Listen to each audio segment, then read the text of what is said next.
Welcome to the fourth presentation on GMDC Pediatrics. All right, so let's start. A 5-year-old child presents at the emergency room with fever and cola-like urine. Her hemoglobin level is 4.4. So first of all, there's cola-like urine. There's fever, there's cola-like urine. So the question is, what can give you a cola-like urine? And the question is, what is even a cola-like urine? What is it indicative of? That is what you must be asking yourself. When they say cola-like urine, what do you think is happening to the patient? What it simply means is that the patient is bleeding, or the patient is urinating what? Blood. Because the blood in urine can look like a Coca-Cola, and hence the name cola-like urine. Cola-like urine. That's like a Coke. So just picture the appearance of a Coke. That is how the urine has been described, and that tells you that blood is sneaking into the urine. And look at her hemoglobin. It's 4.4. Again, that should tell you that if somebody is bleeding or if somebody is passing a lot of blood into urine, it's likely that his or her hemoglobin level can also be low. The HB can be low. Normal HB is supposed to be around 12 to 15. Now it is 4.4. So this tells you that this person is already anemic. The person is already anemic. So think about it. What can lead to these things? To the fact that there is bleeding, or there is hemolysis, because when it's hemolysis, it means that blood will be coming out, isn't it? So hemolysis or bleeding, there is fever, there is low HB, or there's anemia. So what are some of the things that should be coming into your head? That's what we're going to be discussing tonight. So let's begin right away. So list 2 common causes of cola-like urine. And you're even fortunate, they put it here, hemoglobinuria. That means you are seeing blood in the urine. So what are the 2? Mention some causes. 2 causes. So 1, you can talk about severe malaria with intravascular hemolysis. Severe malaria with intravascular hemolysis. What it means is that the blood cells are being destroyed because of the malaria. So yes, severe malaria with severe malaria with intravascular hemolysis. That can be one of our causes. It's also a differential, isn't it?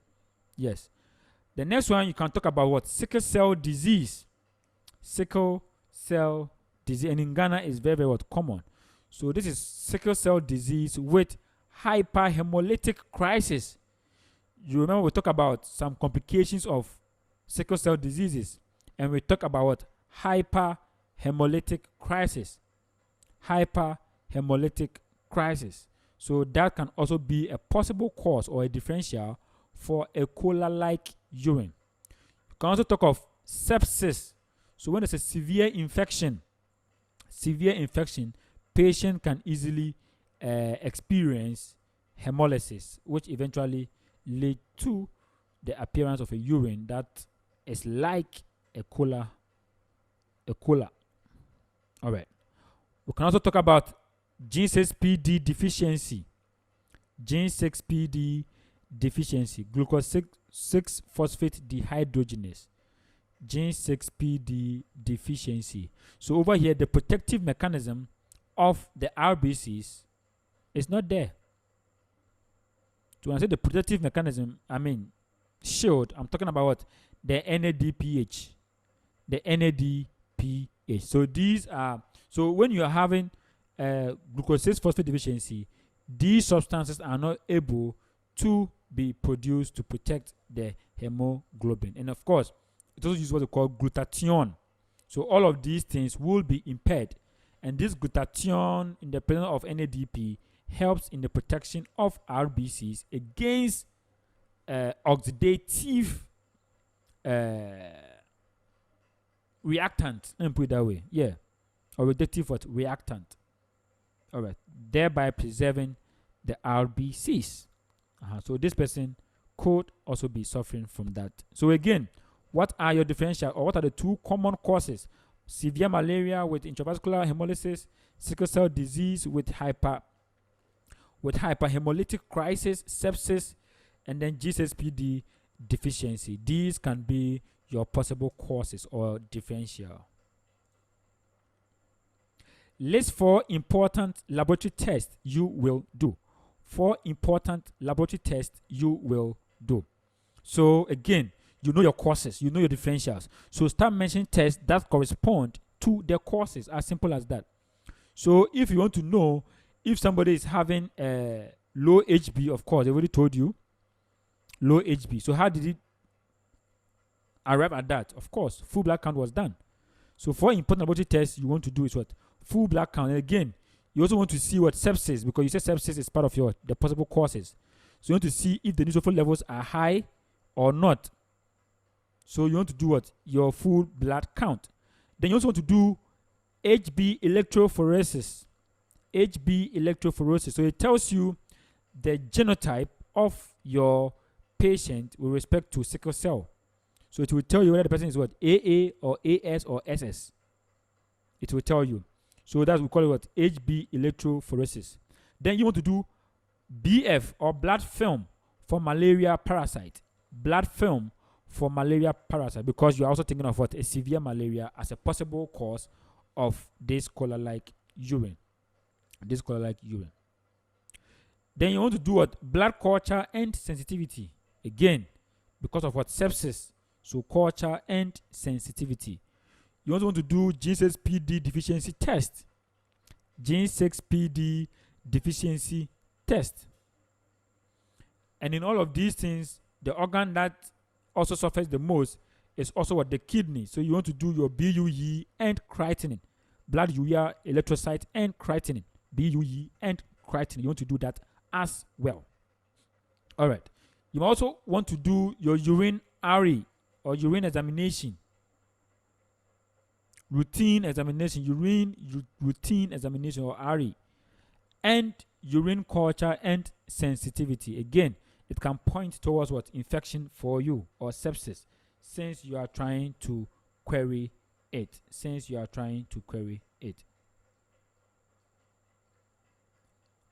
Great. All right. So these are the possible things that you can be mentioning. Then, because of the low HB, you might also want to do your grouping and cross matching, so that you can transfuse blood. So grouping and cross matching is also very important. Grouping and cross matching. Now describe 4 aspects of the acute management of this child. 4 aspects of the acute management of this child. So when we say acute management, it means it's sort of urgent, isn't it?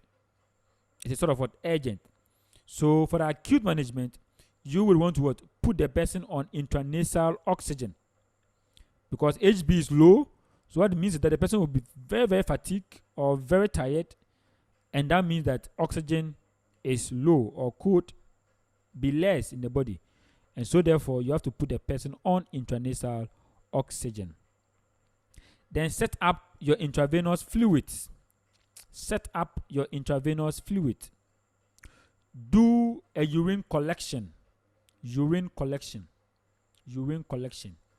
Then you might want to transfuse blood. So blood transfusion. Then broad spectrum antibiotics if you are thinking of what? Sepsis. Broad spectrum antibiotics if you are thinking of what? Sepsis. Then if you are thinking of malaria, of course, you have to give your IV artesunate.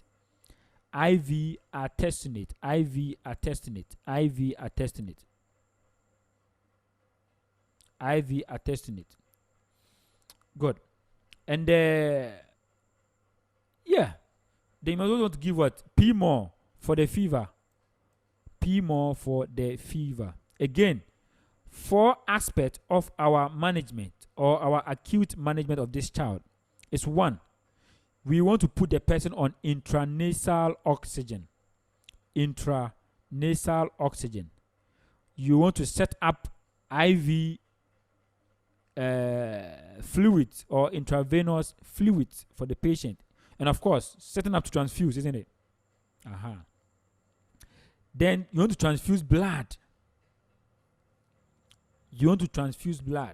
So the IV is not only for transfusion, it's also for giving what? Fluids. So you want to what? Give blood as well. Then you want to do a broad spectrum antibiotics for the possible of what? Sepsis. Then you might want to administer paracetamol because of what? The temperature. And again, to treat malaria, you would want to give what? IV artesunate. You should also do your urine collection because you said we should do culture and sensitivity. So how do you do a culture of urine culture and sensitivity if you don't have urine? So again, you want to do what? A urine collection. We call it serial urine collection. All right, so that is just for the acute management. List 2 things you will do if the child develops a transfusion reaction. Over here we say we should transfuse because HbO of 4.4, you need the blood. And I give you guys an assignment to look for the difference between giving a whole blood and giving a plasma blood. And I hope you guys are having the answers. So at the end of the presentation, I'll give you guys the opportunity to share with what you were able to find.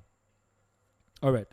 So list 2 things you will do if the child develops a transfusion reaction. So when somebody develops a transfusion reaction, 1, stop the transfusion. That's the most important thing. Stop the transfusion.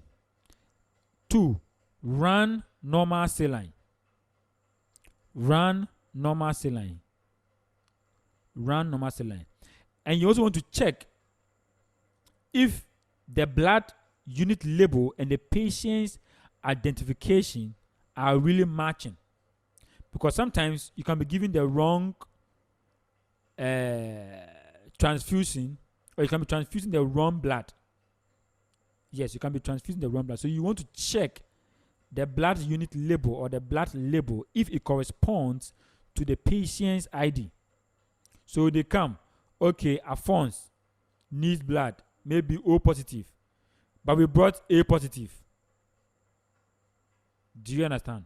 We brought A positive, and because we didn't check, when you give it, the person will start reacting. So that's what I'm saying. So first of all, stop the blood transfusion, give normal saline, and check the label if everything was right. Then you want to give IV hydrocortisone. IV hydrocortisone. The reason you are giving IV is what? Is because it's immune suppressive, and reaction is normally what? Hypersensitivity. So you want to give a glucocorticoid to be able to suppress the immune system so that the reaction can reduce, for the patient to be relieved. And again, you have to also send blood, or send the residual blood, that means the blood that was left, and a freshly collected blood sample to the blood bank to investigate a transfusion reaction. Hope you are getting it. So the blood that you stop the patient from, you stop it from continuing being transfused, you take that blood and you take a fresh blood sample.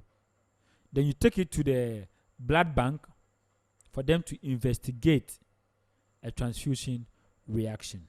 Let them investigate the transfusion reaction and get us, so that we can know why that is happening.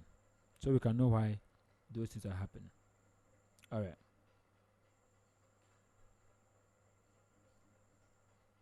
Oh, that's all? Okay, good. So that was all for that. And there are a lot of things that you can ask yourself in that question, in those kind of stuff.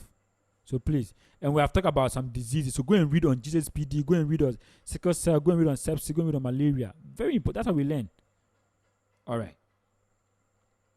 A 4-year-old child is rushed to the emergency room with a 3-day history of fever. Again, there's fever and a convulsion which occurred 2 hours ago, bladder coma scale is 2/5. 2/5. So now let me see who have been following me, those who have been following me. Now you have fever and convulsion. Which organ are you going to start thinking about? Please, anyone can answer, so we can be fast. Which organ are you thinking about could be involved in this question? Which organ? The brain. The brain. Thank you. The brain. Because you're having seizure. Seizure is from the brain. Nothing else. Nowhere else. The reason why you need to know this is because it will help you so that you can let go of some useless idea that you are thinking about. Do you understand? And again, it is fever. So there's fever. That means infection is there. And that infection, or whatever thing is there, is also coupled or is associated with what? With convulsion. So you start looking at conditions that can lead to high fever and at the same time can lead to what? To convulsion. That's all. That is all. That is all. So please take note of that. See, the bladder coma scale, don't let it scare you. It's just like GCS to know the level of what? Consciousness. Okay? It's more or less like GCS. So don't worry too much about it. But the main important thing you need to be worried about is what? Your fever and the convulsion. That is the most important thing you need to be looking at for. So again, let me ask, Dr. Lolo, what do you think, what differential is coming to your mind right now? What differential is coming to your mind? Fever and a possibly convulsion. What are you thinking about? Please, let's be fast about it. Okay. Rodney, what are you thinking about? Look, I'm thinking about bacterial meningitis. Meningitis. Okay, good. Green light, what are you thinking about? Thinking about cerebral malaria. Malaria. Cerebral malaria. Thank you. Loretta, I think you are back. Yes. What are you thinking about? It could be malaria or sickle cell. Sickle cell. Well, yes. But sickle cell is more of blood. Okay? Sickle cell will be, when you have nothing to write, you can add the sickle cell to it. But think about it, fever and convulsion. Fever and convulsion. Fever and convulsion. Fever and convulsion. What about infection in the brain? Is it possible or not? It's possible, isn't it? So, yes. So, infection of the brain is called what? Encephalitis. There can also be what? Abscess in the brain. We call it intracerebral abscess. Intracerebral what? Abscess. We also have what to call febrile convulsion. We talked about it the last time. Febrile convulsion.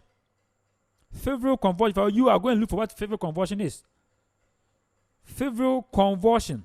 So again, what are you thinking about? You are thinking of what? Malaria, meningitis, encephalitis, intracerebral abscess, febrile convulsion, like you said, sickle cell disease.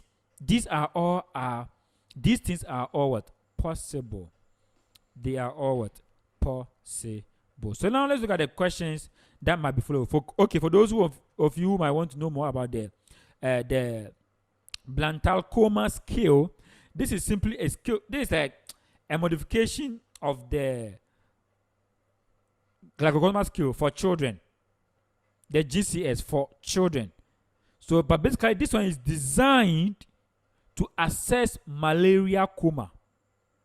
It is designed to assess malaria coma in children. Malaria coma in children. And the minimum score is 0, which indicates poor results, while the maximum is 5, indicating good results. So all scores under 5 are considered abnormal. All scores under 5 are considered abnormal. So having a score of 2 should tell you that it's more likely that it's going to be what? A malaria. So Dr. Greenlife, I think you are well spot on. And that is great. It means that we're understanding bit by bit. And I love that. That's how to think through the questions. Don't panic. Don't think what you're thinking is too far fetched. No. So far as you can defend your answer. Go on. All right. So again, so what are the possible questions I'm asking us? So again, differential diagnosis, and I think we have already established it: cerebral malaria, meningitis, encephalitis, intracerebral what abscess. Don't you think we also have intracranial pressure as also a possible differential diagnosis? Can't we also have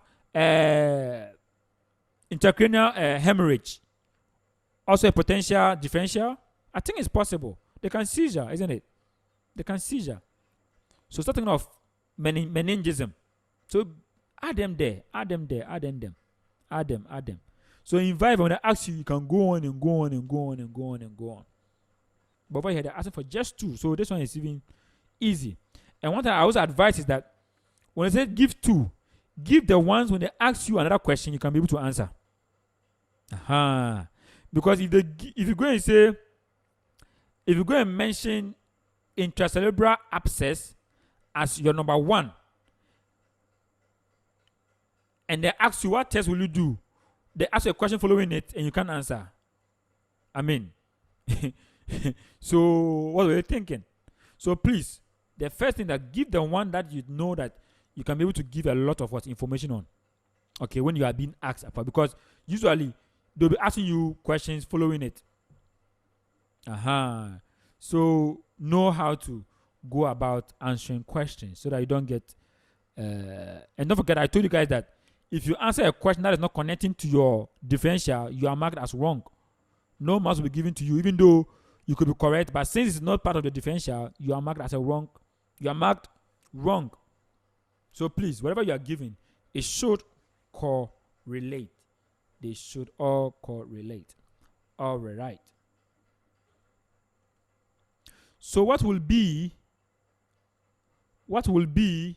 your initial assessment? What will be your initial assessment? So who can tell me what will be your initial assessment? Afon, you not talk.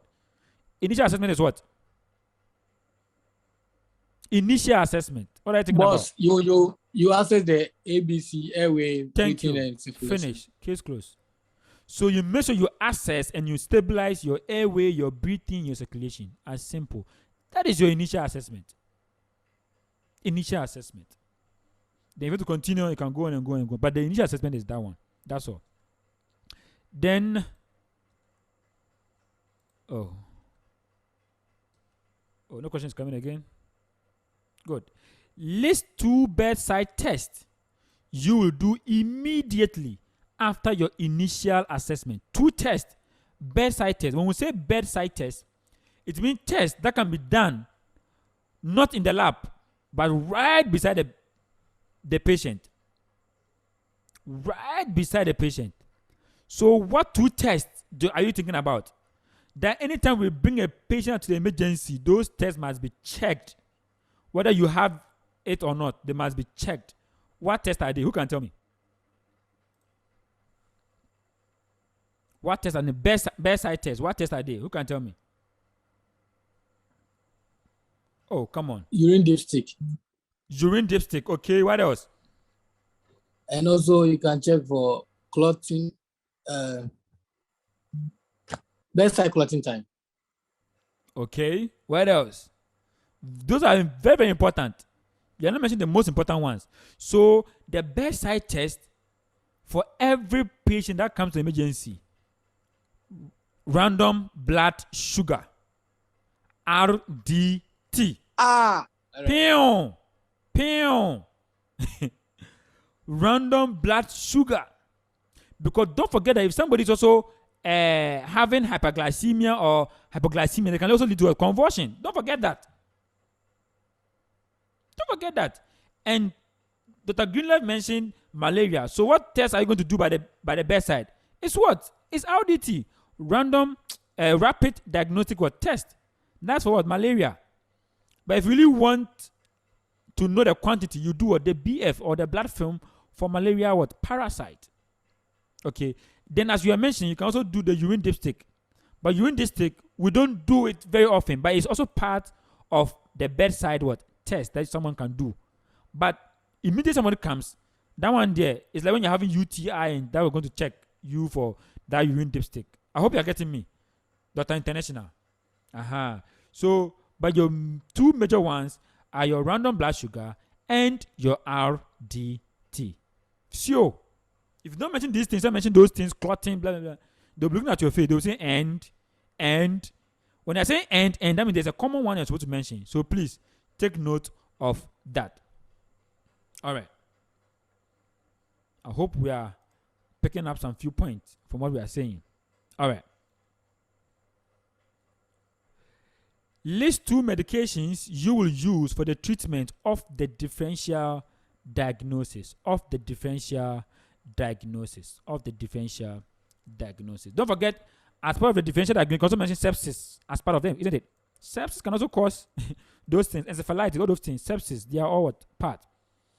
Anytime I'm going on, some more information keeps coming. So that's how to go. You read the questions are easy. So always think through and then give your best. All right. So now you have your differential. So somebody mentioned malaria. So Green Life, how are you going to treat your malaria? Because now you have done your initial assessment, your ABC, so no problem. Now, how are you going to treat your malaria? Dr. Green Life. Use IV artesunate. Thank you. Case closed. Full stop. You are done. So you give your IV artesunate for your cerebral what? Malaria. You can even give IM artemether or quinine. But if you write artesunate, you're okay. Or artemether. Artemether is an injection. So you can give IV artesunate or IM artemether or IM quinine for cerebral malaria. So Rodney, you mentioned meningitis. How are you going to treat your meningitis? Quick one. A very important drug. I mentioned it before. But if you can't remember it, let me know. Or those who can remember. Do you remember it, Rodney? Ceftriaxone. Ceftriaxone. That's all. Exactly. So please. But if you are not sure of the drug, just say what? Antibiotics for meningitis or antibiotics for sepsis. For sepsis. And encephalitis too, you give what? Antibiotics. Cerebral abscess, antibiotics. Case closed. If you don't want any problem, just mention the antibiotics and you are done. But if you are sure, mention the name of the drug, ceftriaxone, and you are good to go. So that is how you will treat these things. That's why I said, if your differentials is not good, likely your treatment too. So this one must always connect. They must always connect. Everything is dependent on the above. Everything is dependent on the above. So please take note of that. Take note of that.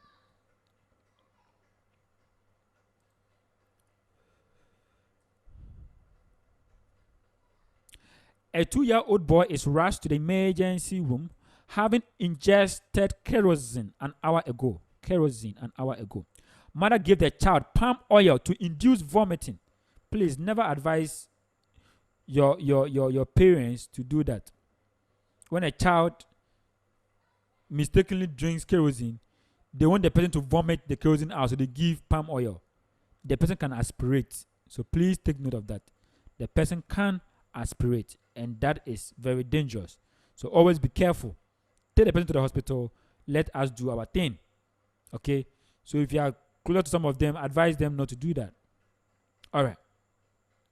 So now the SpO2 is 75%. When they say SpO2 is 75%, what does it mean? Who can tell me? When they say SpO2 is 75%, what does it mean? I want to be sure you understand. Give oxygen fast. Very big.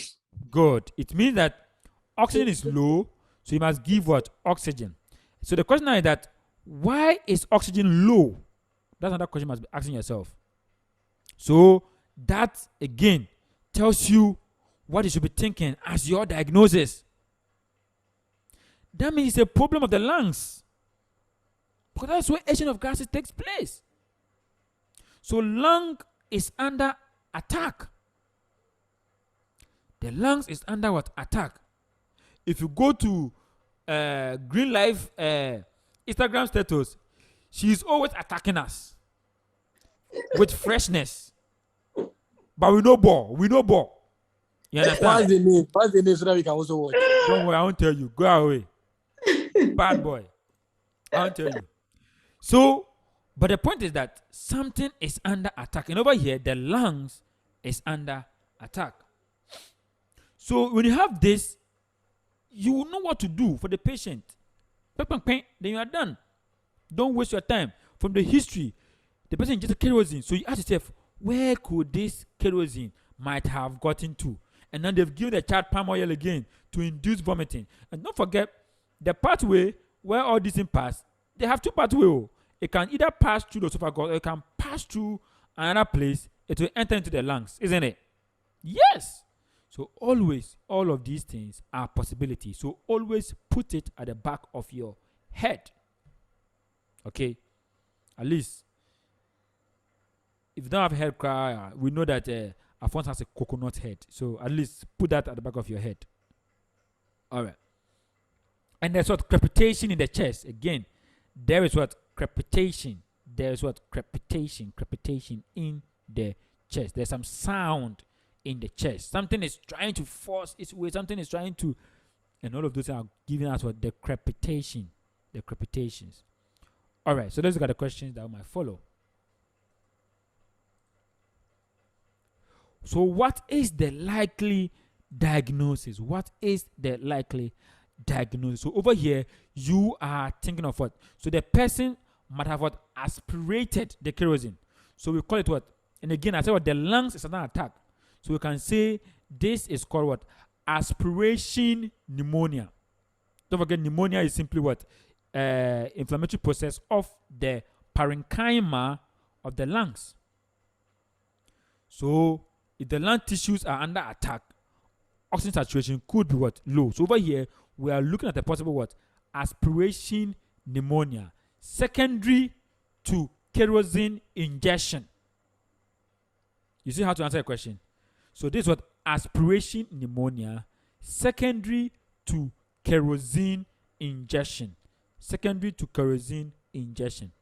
Or this is what? A lipoid pneumonitis.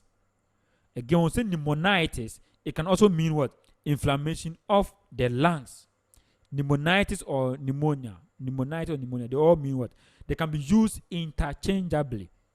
So you can say this is what? Lipoid pneumonitis, secondary to kerosene ingestion. But this one, the best one would be what? Aspiration pneumonia, secondary to kerosene ingestion. As simple as that. All right. List two other signs that may be present in this child. So now we are going to go one after the other. So somebody is having difficulty in breathing. Now look at the saturation level, 75. So definitely something is happening in the patient's lungs. Patient cannot breathe. So what do you think are the signs you need to be looking at for in this child? And I'm starting with Dr. Loretta. What sign are you going to be looking out for from this child based on the information that you have? What are you going to be looking out for? Dyspnea. Dyspnea, thank you. Green light, what are you going to be looking out for?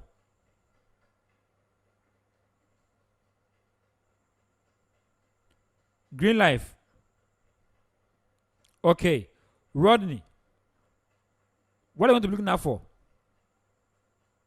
Doc, lethargy.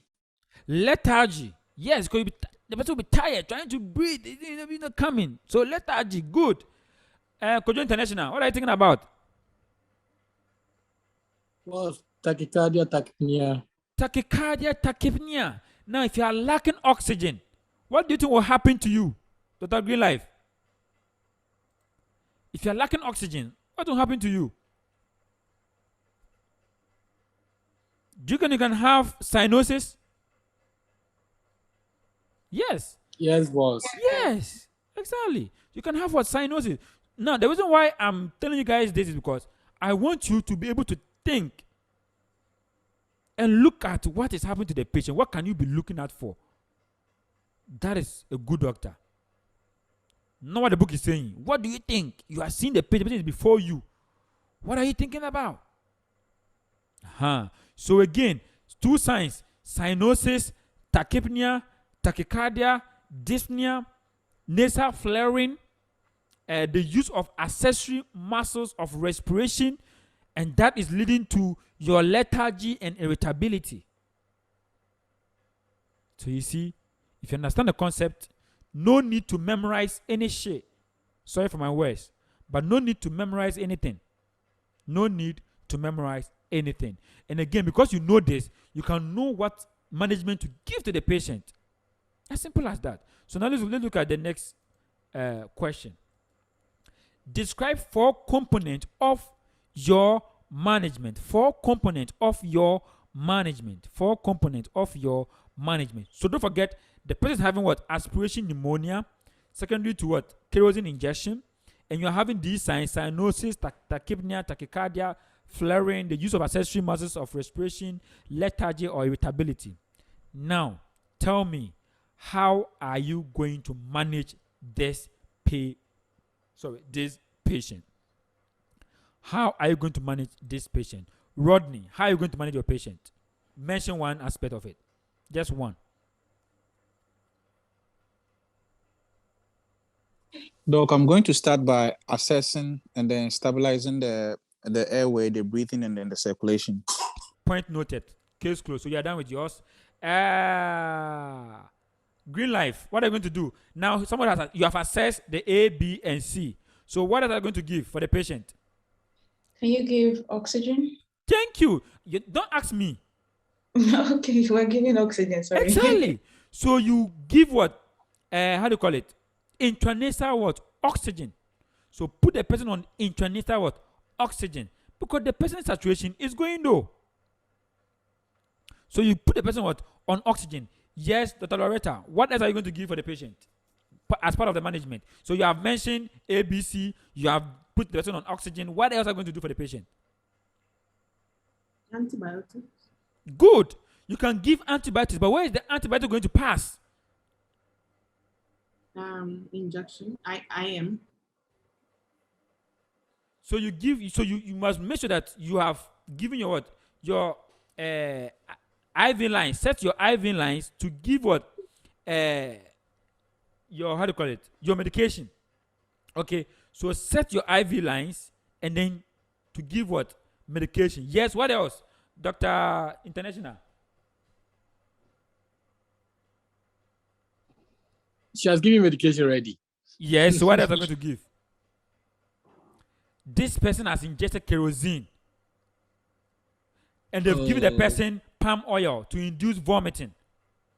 Yes, you have given. And the person has aspirated, right? The person has aspirated. So what are you going to give to the patient? What else are you going to do? Think about it. Aspiration. Don't always forget. Anytime they bring an emergency patient. Doc, what about the gastric lavage or administering activated charcoal? Fine, you can do that. You can do that. But one thing that we want to neutralize the kerosene. So what are you going to use to neutralize the kerosene apart from the charcoal? What are you going to do? Because you can't get charcoal at the hospital. So what are you going to use to neutralize it? Who can tell me? This is the fluid. Fluid, simple. So why are you wasting your time? You see how to answer a question? You see. So these 4 aspects, you are done. And don't forget, you say ABC. So when you say the ABC, then someone said oxygen. That is for the AO. That's for the AO. But and then the A and the B, oxygen give for the A and B, isn't it? So your circulation, you must ensure that the circulation is moving. So your IV fluid, give the fluid, then give your what? Antibiotic, broad spectrum antibiotics. Broad spectrum what? Antibiotics. Then maintain nail per os. That means don't give anything through the mouth for the baby. So I'm adding it. Maintain nail per os. And then monitor the respiratory rate and the oxygen saturation. Monitor it because the person is 75. So you want that saturation to increase. To go high. So you monitor it. As simple as that. As simple as that.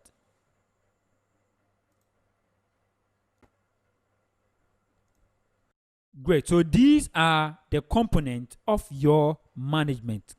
And you are done. Don't go and stress your brain. Hey, No, this one you don't need to chew, Baba. No need to chew. Understand the question and answer it appropriately, like the way you would do if it's your brother or your sister who has come to you. Okay? All right. What two important advice will you give to the mother? What two important advice will you give to the mother? I've already told you one of them. Don't do this. They should never do this because the person can aspirate. Patient can aspirate. So 1, keep chemical and medicine high up in the locked cardboard, out of reach and sight of the children. Now, so one advice you want to give to the mother is that you should make sure that anything chemical, because the kerosene, where did the child get that kerosene from? Do you understand? Where did he get the kerosene from? Perhaps they just put it there on the ground and it's just 2 years. But now it's not even working. You understand? It might not even be working. But as stubborn as he is, like our guy Alphonse, he will go and pick the kerosene, thinking it's breast milk, and be sucking it. Why? So please make sure that those anything chemical is beyond the reach of children. Otherwise, they can just go and pick it up, and they will just cause you trouble. Okay, so that is 1. And then 2, avoid giving child palm oil to induce vomiting after any chemical injection. Avoid it. So advise them to avoid doing that. And again, ensure that every medications are in a child-resistant container. When we say child-resistant container, is that, for example, if medication are inside any container, the container should be so tight that even when a child plays with it or bite it or put it in the mouth, nothing will come out of it. Okay? So that is what, ensuring that medications are in a child-resistant container. Child-resistant container. Okay. And then leave chemicals and medicines in their original containers. I remember one day I was looking for sugar to put into my, I don't know whether it was tea or cocoa or something like that. I think it was tea. Charlie, I went there and I know that this box is for sugar. No, on that day they put salt inside that box. I just went there, I just start pouring. Guy, now salt. So please, make sure that, and have you guys experienced, our mothers are wicked though. They'll put some bitter something into a Milo container. And somebody like as stubborn as Alphonse will be running to go and steal Milo. You are doing something different. Then we're doing pay. So please, make sure parents put the right chemical or the right substance in their right containers. As simple as A, B, C, D. So basically, these are going to be what we are going to do to advise this woman or this mother. Great. And again, if they should ask you, what investigation are you going to do? What are you going to say? Anyone, quick one. And why? Oh, anyone. What investigation are you going to do? They didn't ask. But what let me say that one. Single most important investigation you will do for this patient. Come on, my doctors. Come on. No, I don't want this. Please, we are answering this. Boss, Yes. X-ray of the chest. Thank you. So why are you wasting my time? Why? Stubborn, so I'm waiting. Because it's a problem of the lungs. And we said any problem of the lungs, do your chest X-ray. Any problem of the heart, do echo or ECG. Quick, and you are done.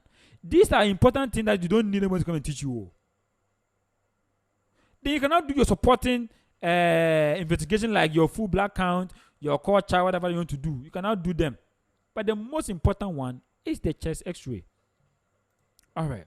So that is just by the way. But I believe you are following these things, and it's not that difficult.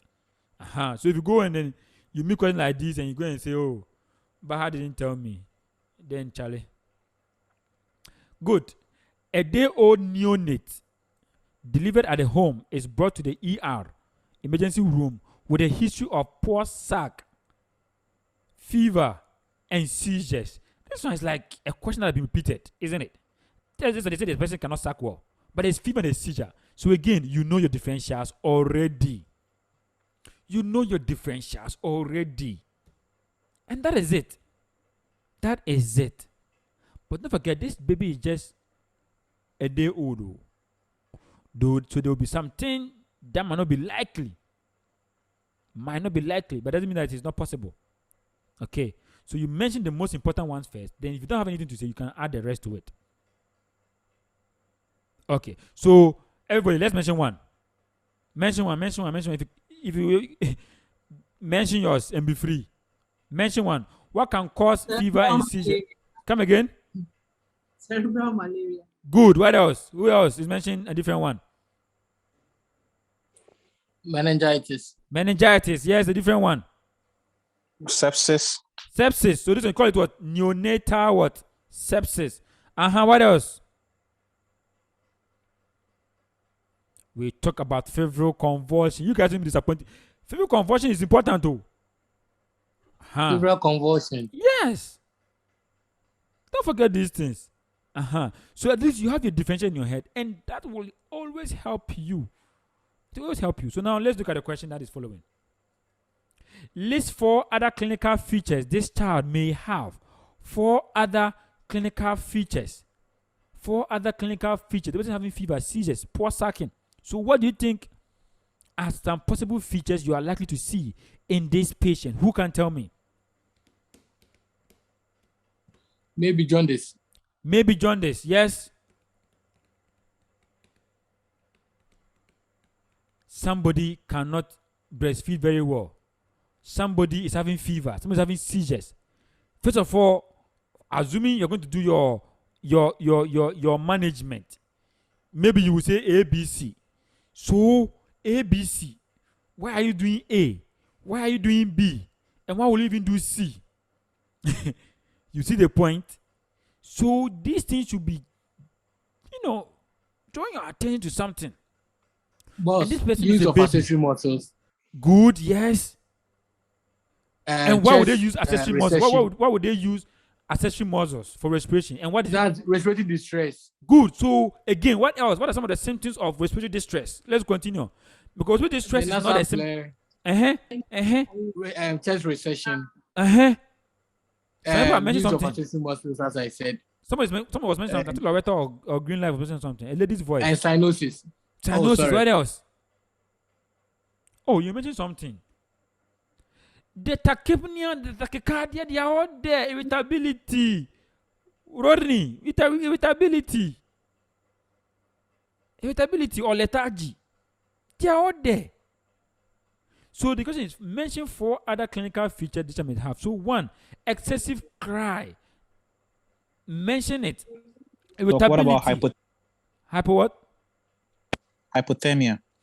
Hypothermia, yes, hypothermia. So that means the person will be a bit cold, isn't it? But don't forget, hypothermia, they're giving you fever.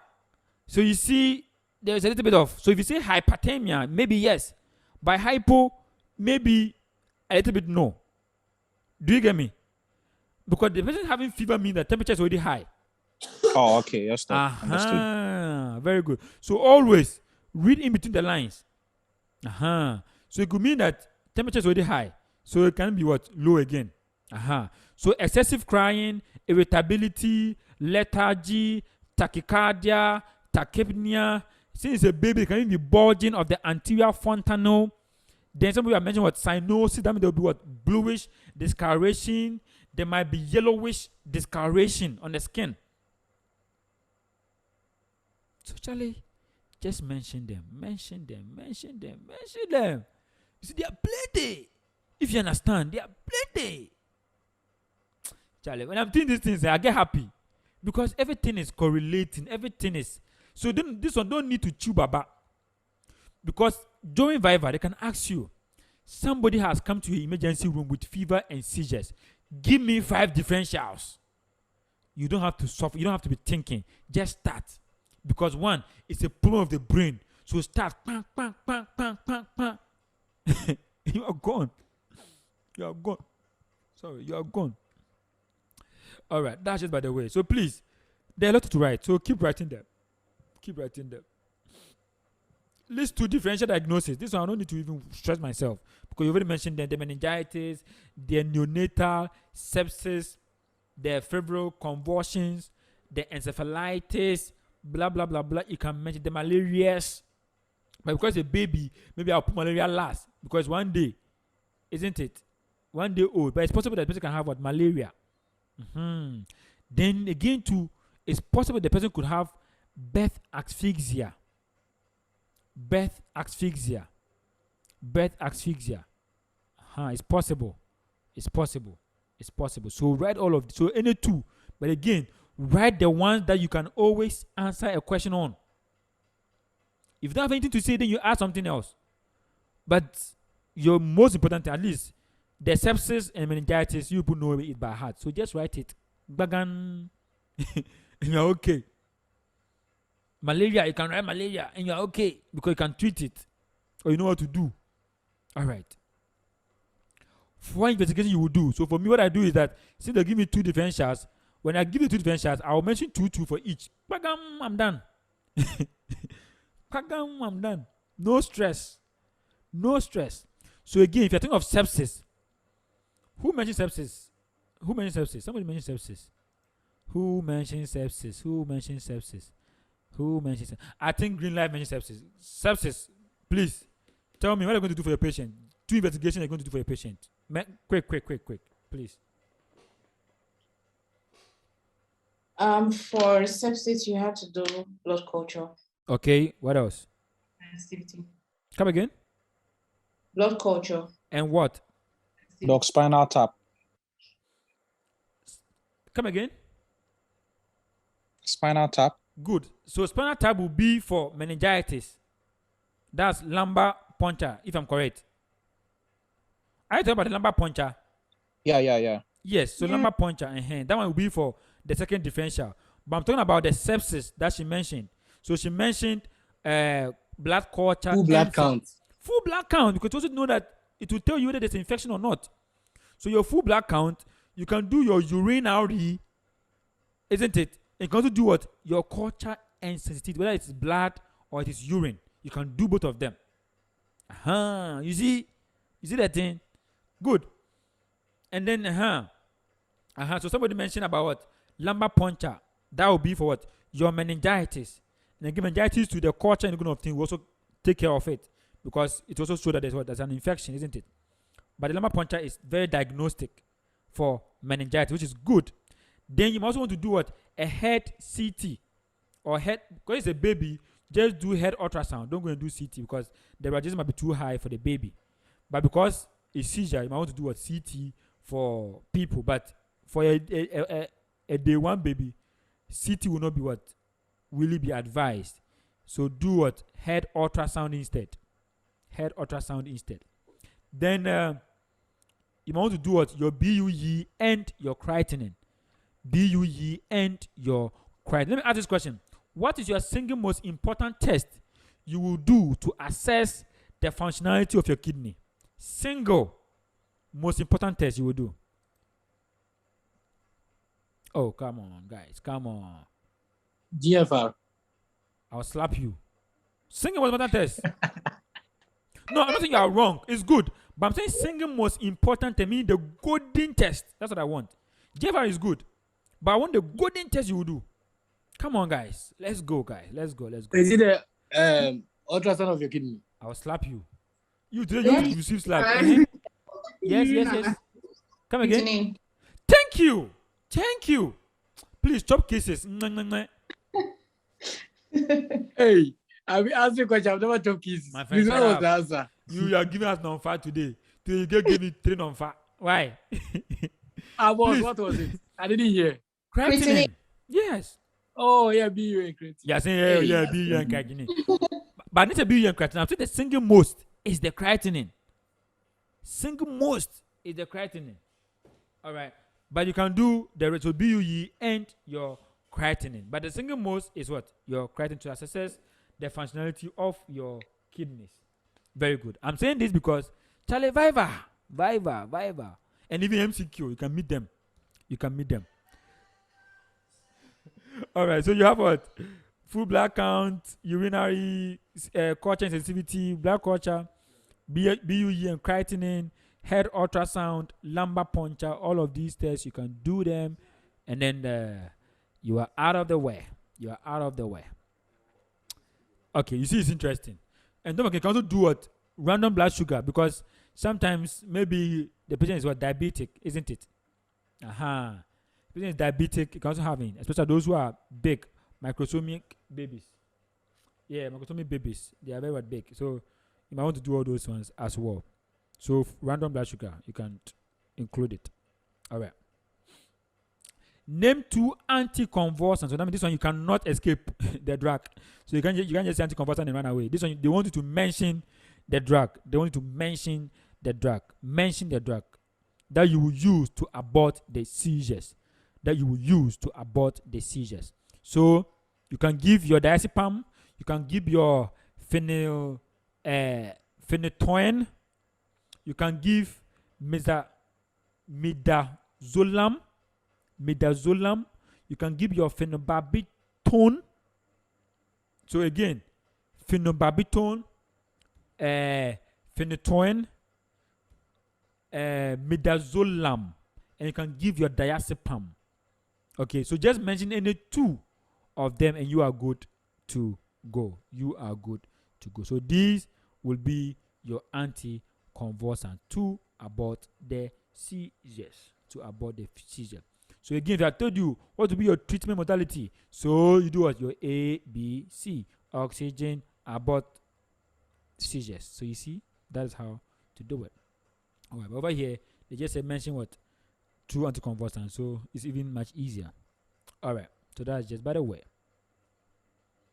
So guys, this brings us to the end of our presentation, and I believe you have learned something today. Thank you. You are welcome. Welcome.